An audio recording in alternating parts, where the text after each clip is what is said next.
Hello everyone, दोस्तों मैं अरुण शर्मा। आप देख रहे हैं द सोर्स। दोस्तों जुड़िए, बात करने वाले हैं अरविंद केजरीवाल के बारे में कि अरविंद केजरीवाल का जेल से बाहर आना कहीं बीजेपी को ना दोबारा ले डूबे, इस पे काफी सारा मंथन है।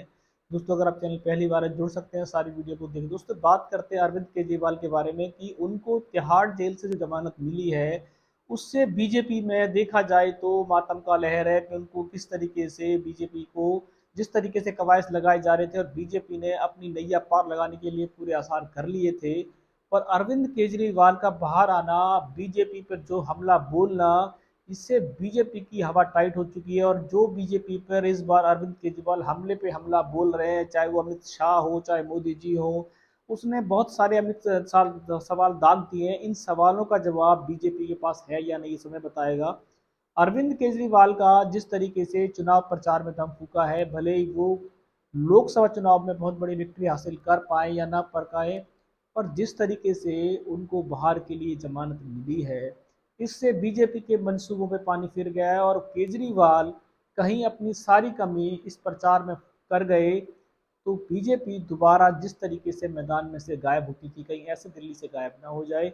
दिल्ली की जनता का अलग अलग रुझान है। वो ये कहते हैं कि लोकसभा चुनाव में अरविंद केजरीवाल कोई ज़्यादा महारत हासिल नहीं कर सकते, पर जिस तरीके से वो इंडिया गठबंधन के लिए डंके बजा रहे हैं और बोल रहे हैं कि इस बार मोदी जी को 400 का आंकड़ा पार नहीं करने देंगे, और जिस तरीके के इंडिया गठबंधन मजबूत है उस तरीके की वो बात मैदान में कर रहे हैं।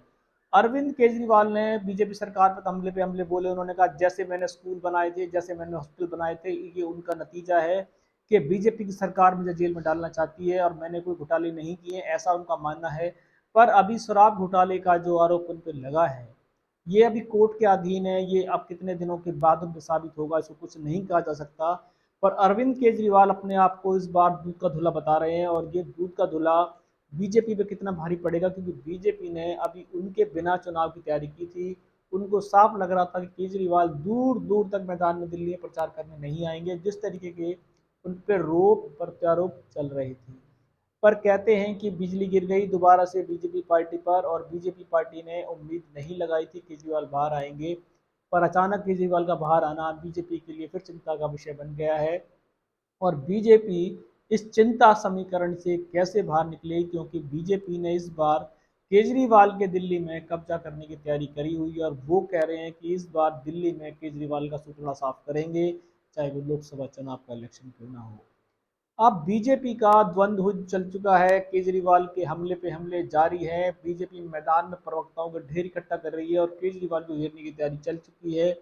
पर केजरीवाल पे जो इस तरीके से आरोप लगे थे, उससे उनकी दिल्ली में छवि घटी है या बढ़ी है, इस इलेक्शन से काफ़ी सारा रुझान क्लियर होगा कि केजरीवाल चुनाव प्रचार से लोगों के मन में कितनी जगह बना पाए हैं, सुनीता केजरीवाल ने लोगों का कितना दिल जीता है, क्या चुनाव समीकरण में उनका आना और प्रचार करना ये उनकी पार्टी के लिए कितना साबित अच्छा होगा, इस पर काफ़ी सारा मंथन है। क्या केजरीवाल कुछ दिनों की चंद मोहलत में बीजेपी की सारी मेहनत पे पानी फेर जाएंगी, ये एक सोच का विषय है। और बीजेपी फिर दोबारा से उसी मेहनत के लिए तैयार बैठेगी, क्योंकि केजरीवाल ने जो हमले बोले हैं वो हमले कितने सटीक बैठेंगे, जनता उन पर कितना विश्वास करेगी, और जनता कितना केजरीवाल से जुड़ेगी, ये भी सोच का विषय है। क्योंकि केजरीवाल आज भी अपने आप को सरकार का मुखिया बता रहे हैं।